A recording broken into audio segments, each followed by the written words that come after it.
Thanks for listening to the Adulting is Easy podcast, where we make adulting easier by making money easier. This is your host, Lauren. I'm joined today by Dave, aka Side Hustle Houses. He invests on the side while being a teacher full time, as well as being the president of a rugby team while juggling a family with 2 children.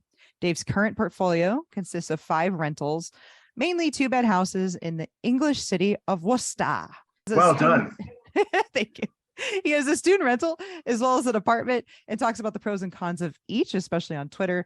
Dave enjoys helping people get started with real estate investing and overcoming a negative mindset. A big goal of his is to expand to 15 houses, which will make him FI. That's financially independent within the next 9 years. Then he can concentrate on real estate full time. Thanks for joining me, Dave. Hello, Lauren. How are you? I am doing very well. Thank you for complimenting my pronunciation of your city. No problem. You did really well. And I do want to let everybody know that this is sponsored by Hemlane. And let's talk about this. It's a property management software that's a little different. Software, as we know, doesn't really solve all of your problems, but that's why Hemlane's property management provides 24/7 repair coordination. You can use your own service professionals or tapped into their licensed network. Second, many of you are investing out of state. Hemlane connects with licensed leasing agents and other tenant placement services to help you find and place a tenant. And third, Hemlane is ranked #1 with 4.8 overall out of 5-star reviews. So they're pretty legit. Visit www.hemlane.com and tell them that Adulting is Easy sent you. Hemlane will dramatically improve your property management. There is a link in the show notes as well. So our goal for today is to make adulting easier for listeners by discussing a personal finance topic, since managing money is a big part of adulting. So today, Dave, you and I are going to talk about getting started in real estate. But first, I want to know, what's it like investing in England? It's really good. It's all I know. So it's it's both the good and the bad of what it's like to invest all in all. I deal and work with a lot of people over in the USA. So there are some differences. There are some kind of nuances that are slightly different, and sometimes better and worse. But in reality, it's a supply and demand market, and it's very, very similar. So what are your loans like? I mean, we're kind of famous, if you will, for like our 30-year fixed loans, even if you're an investor. What are your loans like over there? Yeah, they're not like that, sadly. So there's 2 very kind of different types. We don't have kind of the FHA loans and things like that over here. So that's certainly something that I think for people getting started out in the USA is a real great entry tool, for a lot of people. Not for everyone, but for certain people. The 2 real different types of loan that we get here are the first-time buyer loans, and then investors and second homes as a kind of separate entity. If you're a first-time buyer, you get a lot of preferential rates, and you get a lot of sort of government scheme help to kind of get on the property ladder.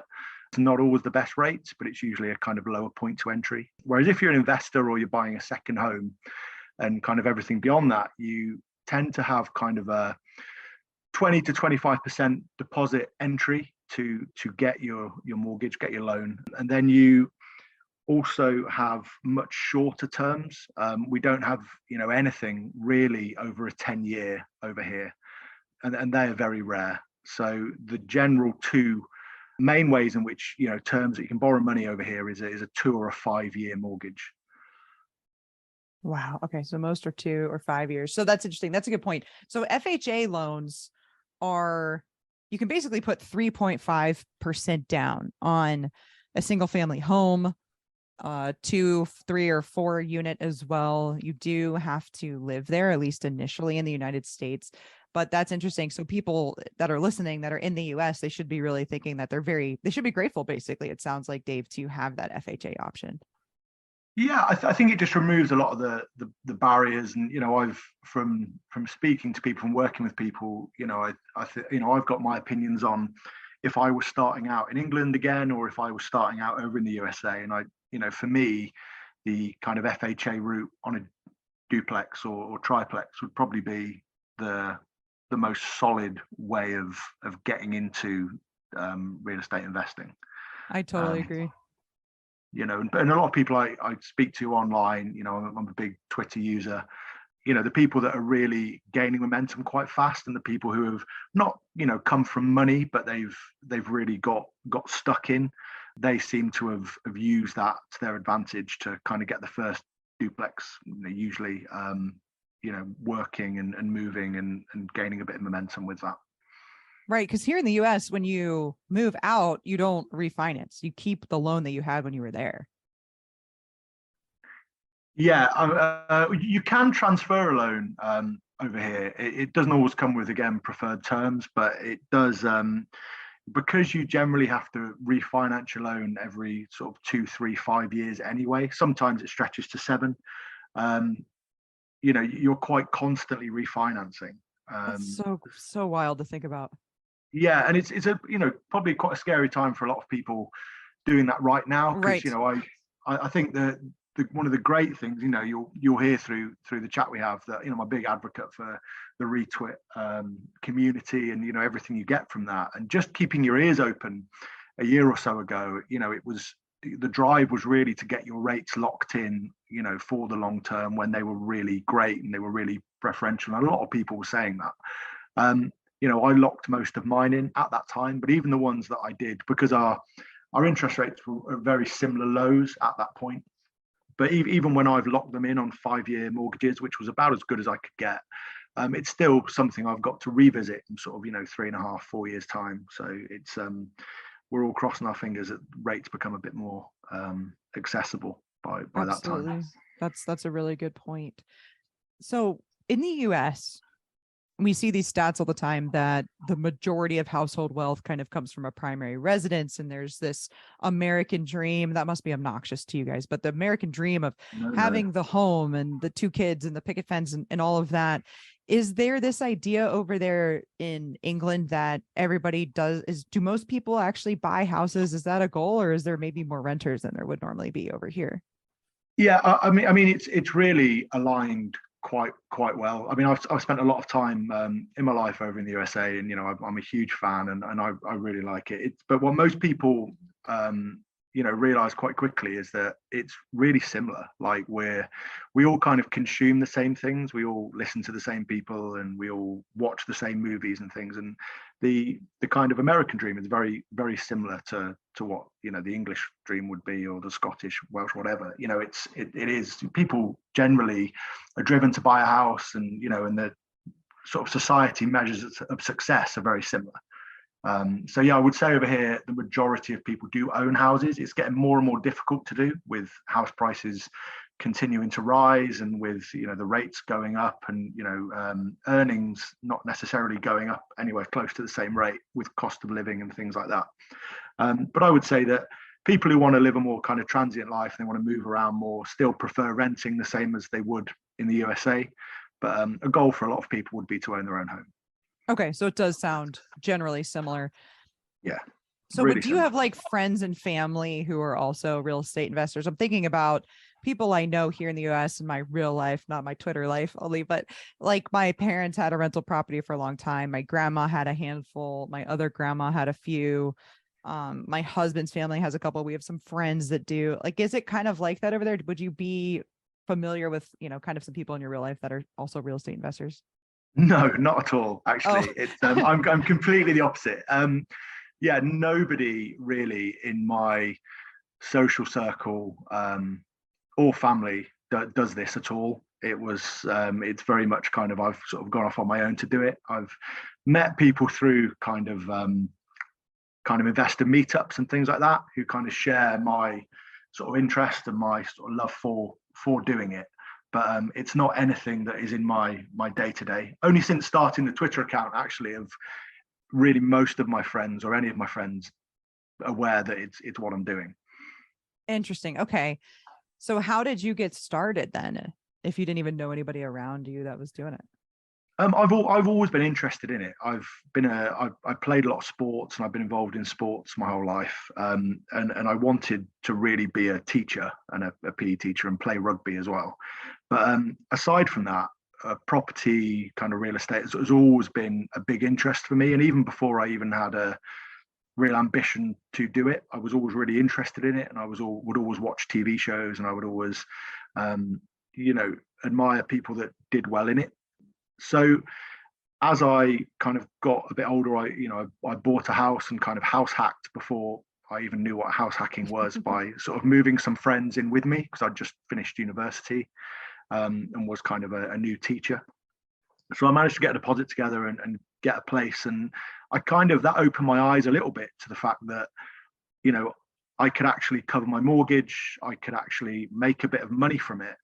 And I quite enjoyed it. So that was really the catalyst for me to kind of get on with it. Although saying that, that was 10, 11 years ago. And I've only probably really started taking it more seriously in the last kind of 5, maybe 4 years. Very similar to my start then. I bought my first house 10 years ago, and it took a little while for the equity to build up and my career to move along and my income to increase and for me to be able to kind of take it seriously. But so very similar timeline. I also, when I bought my first house, moved a friend of mine in, and he paid me $550 and my mortgage payment was like $725. So that was really eye-opening. You're like, oh, this is pretty sweet, actually. Perfect. Yeah, and I think you know, a lot of people seem to, when they get into it, be very much, well, I'm going to be an investor now, and I'm going to grow by this amount, and I'm going to acquire this much.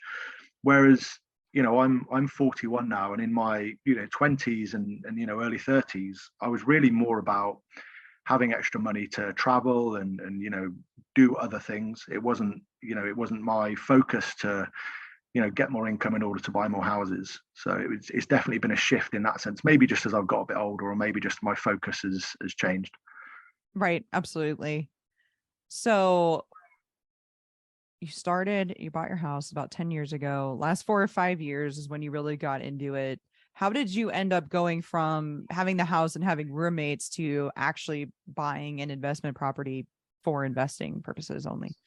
Well, yeah. So we all lived together. We lived together before and kind of rented, and then I just had enough to get the place. So I just said, well, if I buy somewhere, would you all be interested in living in my house rather than the one that we were in? And everyone was keen on that. So yeah, I mean, that went for a little while, and then we were all kind of growing up a little bit. We all sort of, you know, had got partners and wanted to really live with them, and so we naturally, after about 2 or 3 years, sort of progressed out of that shared living arrangement.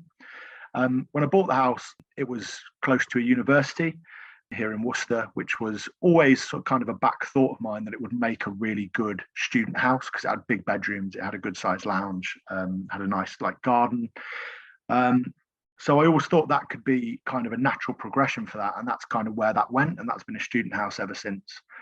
And then after moving out and starting to see kind of the cash flow build from having all 4 of my rooms rented out, and you know, paying down the loan and seeing appreciation on that place, there was kind of a, you know, something within me kind of went off and said, well, actually, this is great with one place. If I could do this again and again, you know, it could be a real earner for me, and could be something that gave me a bit more freedom as I get a bit older, because the thought of me being a 70-year-old PE teacher scares me to death. Be kind of hard to get around. Yeah. So we're talking about deposits, right? Which we would call a down payment.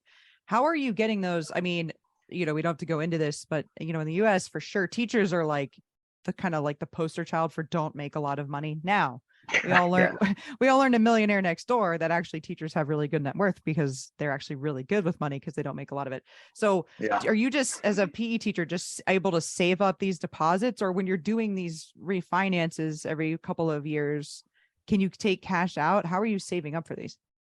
Yeah, so it's a mix really. I've only done one refinance so far, but it's certainly, I've realized if I want to grow the way I want to, then that's something I'm going to keep exploring. Yeah, I mean, my actual job is I'm a sort of vice principal of a school, but PE is kind of my subject that I still sort of dip in and out of. So it's slightly better pay, but it's still, you know, in comparison to a lot of things, not the most. So it's and which is why I think a lot of the people I work with get a lot out of the fact that I'm very regular in the money I'm pulling in. It's not like, oh, well, I just had this random £300,000 that I had in, you know, the back room that I managed to put down on a house. You know, it's right. All saved, and it's very much a story of, you know, teachers are, you know, the most regular of people in the sense of what they earn, you know. So yeah, as far as sort of getting money and kind of loans and moving on, it was very much a case of when I started seeing a bit of compounding from the student house come together, which is still my best earning house, but it's also the one that takes the most work. I started to look at how could this money be reinvested, and the next couple of places that I acquired were from profits and savings and just money that I'd put together and saved to get them. The last house that I just bought, that I just rented out the other day, that was the first refinance that I took. Okay, got it. Yeah, I was going to ask you specifically about the student housing because you do post pictures. It looks like that it does take some work in between students. Yeah, I think it's a bit of a funny one because it's you're kind of teaching people how to do this and how to live and how to, instead of normally where I'd go and sort contracts with someone from the sort of young professionals or who I rent other places to, you really work, and it might be the teacher in me or it might be whatever, that, really sit and explain to them what a contract means and what it means by signing this and exactly what all of these points actually, equate to and what the consequences of those points not being followed are. There are also, for a lot of time, people who are living away from home for the first time. So, there are a few more call outs than what you'd get normally. And I've had everything from batteries to be changed in things to light bulbs that they didn't know how to change and things like that. But it's a higher cash flow point, and that's just part and parcel of what you have to deal with, really. I've never had the dreaded 2 a.m. toilet call, which seems to be what a lot of people think landlording in general is kind of going to bring. Yeah, that's interesting. I mean, I don't know what's happening with their toilets in their houses all the time at 2 a.m. that they think that's happening to other people too. I think they need to talk to a plumber more than anything. I think that's if their toilets are consistently blowing up at that time. Yeah. Guys, what is happening in your own house at 2 a.m.? Yeah. Well, I get, students, if anybody's up at 2 a.m., it's students. I think I got one the other day. It was a 10 a.m. toilet call. And wasn't even a call, it was a message on the Airbnb app. And by the time I saw it 5 minutes later, they had used the plunger and everything was fine. So that was my only toilet call I think I've actually ever gotten. There we go. Yeah, nothing too bad. Nothing too bad from that point of view. As far as the students go, I think, and I see a few bigger accounts for sort of student landlords and how they talk about it and stuff. I think they are a known quantity. I think, and that's, you get very different calls, but you also, have different things to deal with. But I think if you have the time for it, then someone I know within one of the landlord groups that I sort of deal with over here, they are on their own operating 10 up between 4 and 8 students in each one. And they do that on the side of a regular job. So, Wow. hats off to them, because I certainly will not be doing any more, even though the rental income from it is pretty great. Yeah. So where did you expand from that one then? I know you said it's like 2-bedroom homes. Is that families? Is that young professionals? What does that look like? Well, kind of here. I mean, we're kind of notorious. I was going to say famous, but more notorious for having smaller houses over here in England. Smaller houses, smaller cars. We kind of have that. So within the city centre, which is where I tend to invest in these smaller houses, the 2-bedroom. They're known as a 2 up, 2 down because they're like 2 reception rooms with a kitchen on the back and 2 bedrooms, usually with a bathroom upstairs, usually with a cellar or a loft conversion, like attic room. The reason why I like them is because they appeal to a lot of people. They are more roomy than a apartment over here, so they do better, and they have no fees that go with them. The charges, service charges, HOA fee within that apartment complex, we don't have them. You also have a garden with it, which tends to, especially since lockdown, I think, appeal to more and more people. But really the kind of diverse nature of who can rent it is what's worked really well for me. A couple can rent it. In 2 of my houses, it's 2 friends who rent it together, where it's therefore quite affordable. In one of the places, there's a couple with a small child, because there's still enough space for that. So I think the reason why I quite like them is that they can appeal to a lot of different people. and that only has meant that I've rented things out extremely quickly. So if people that are listening are getting started in real estate, and maybe they are like me or like you, right, where maybe they have their first one early on, and then they're trying to decide, at least I was, from there, where do I go from here? I ended up buying another single family house, renting that one out, but eventually I've gotten into these kind of smaller multis, and that's really what my buying criteria is. What advice do you have for people that are trying to figure out what they want to buy? Everything you said there makes total sense, right? The 2 bedrooms, it's more spacious than an apartment. It has the garden, which I think we usually call yards. And Yes, you have yeah, different, yeah. you have different kinds of tenants that you could rent to. What advice do you have for people? And you figured out pretty quickly that you didn't want to maybe do more student housing. How do you figure out where you're going to end up with your buying criteria? I think you've got to just kind of figure out and a lot of the sort of kind of coaching that I do when I speak to people and they sort of want the magic answer of one size fits all. I think you've got to figure out what you have to give, in the sense of how much time have you got, how much flexibility have you got, and how much money have you got. And I think the reason why these work quite well for me is that they're pretty small, they're pretty cheap in comparison to, bigger houses, your 4-bed, your 5-bed, that would just really work for families. So I think some advice that I would have in general is to think about what you actually want out of it. And if what you want is generally a quite easy life, then a single family home is kind of that for me. And I think something that I've spoke about with a lot of people is that if, I've made loads of mistakes like we all have, and, as you go through, and actually the quicker you can get into making those mistakes, but the smaller the kind of consequences of them seem to work really well. So if you can start on a smaller house and a cheaper house, and you make your mistake when actually it's just going to cost you a couple of $100 rather than thousands and thousands, then that's quite a good place to be for someone starting out. Because one thing that I can be sure of is that we're all going to make a lot of mistakes as we start up. Well said. Might as well make some cheaper mistakes in a smaller place. Exactly. And try not to make them again. Although, just out of curiosity, how much are these houses? I mean, I don't know if you can do the US dollar conversion also, but how much are these 2-bedroom places? So these 2-bedroom places, the last one I bought was £212,000, which, and recently I think the pound and the dollar are pretty even. It's pretty, it used to be very different. And when I started out, it was a much more favorable pound than a dollar, but now I think we're about the same. So it's it was 212,000 the last one I bought, but the second one I bought, which was kind of 5 years ago, which was a very similar house, was only 145. So it's varied slightly, and they've appreciated quite well, which is another thing I really like about them, that they tend to follow the appreciation curve quite well. They're not like an outlying property that just doesn't go up when everything else goes up. True. So that's another thing that's worked for me. Yeah, that makes sense. I've noticed that duplexes, triplexes, quads, for example, you're not going to get the appreciation. Duplexes, triplexes, quads, you're not going to get the appreciation that you do, for example, for single family homes. So that's a really good call out too.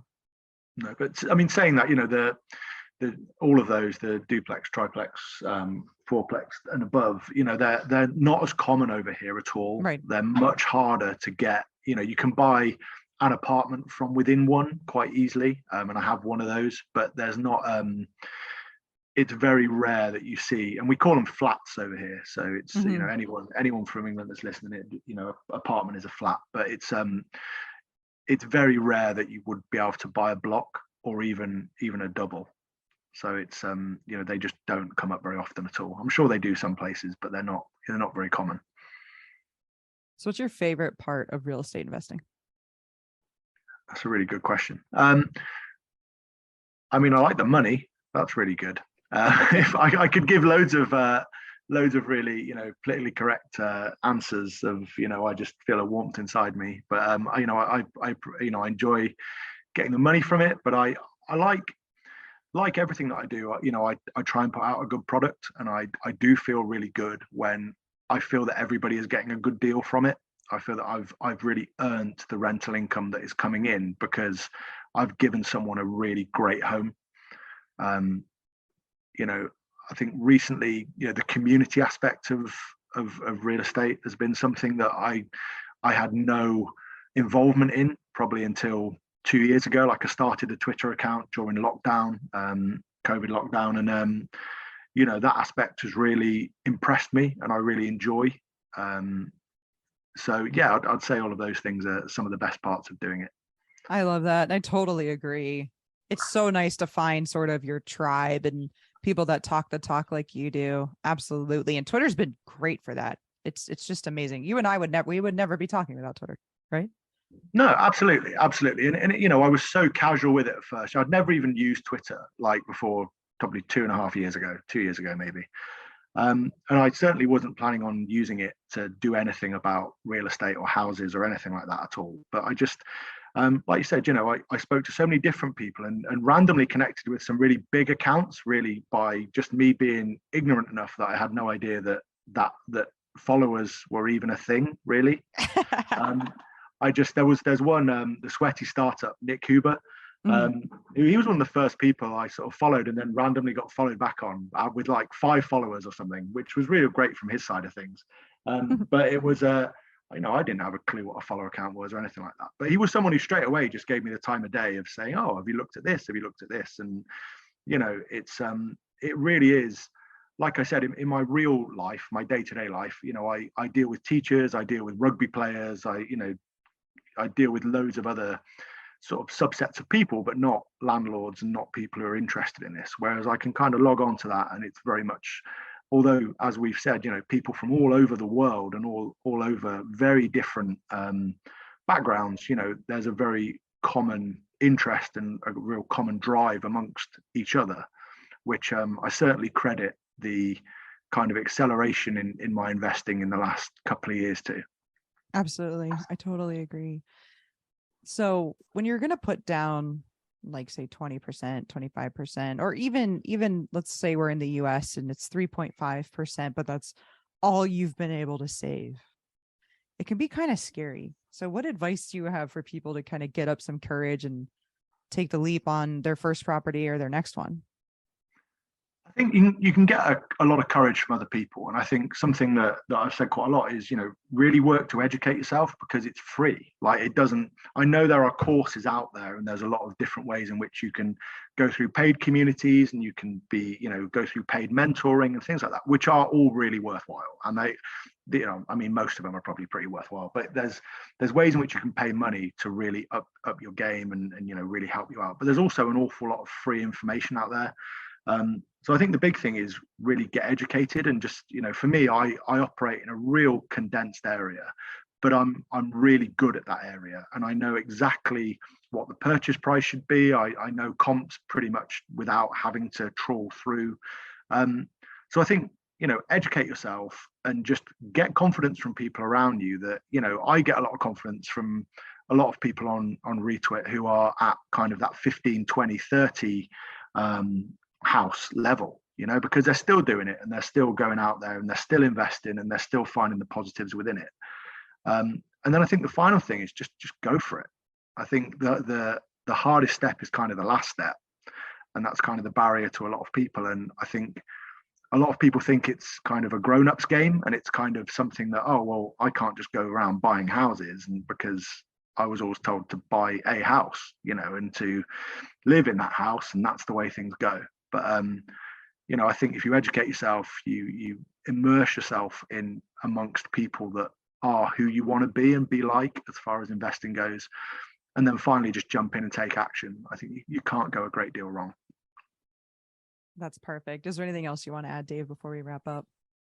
Yeah, I just wanted to just say that I know we've touched on it a couple of times over this chat already, but just anyone who's thinking of starting out, we've touched on the Retweet, the Twitter community, and I couldn't recommend that enough for a beginner, sort of midway investor, or someone who's even right at the top of the game, because as you said, we wouldn't be talking really without that. And a lot of people, even people who we mutually have spoken to randomly, are people from Twitter, and a lot of opportunity kind of has come the way, as well as a lot of knowledge through that. So I just think people who are thinking of getting involved, do the work, but also, be amongst your people. And as you said, find your tribe and just kind of, immerse yourself in that.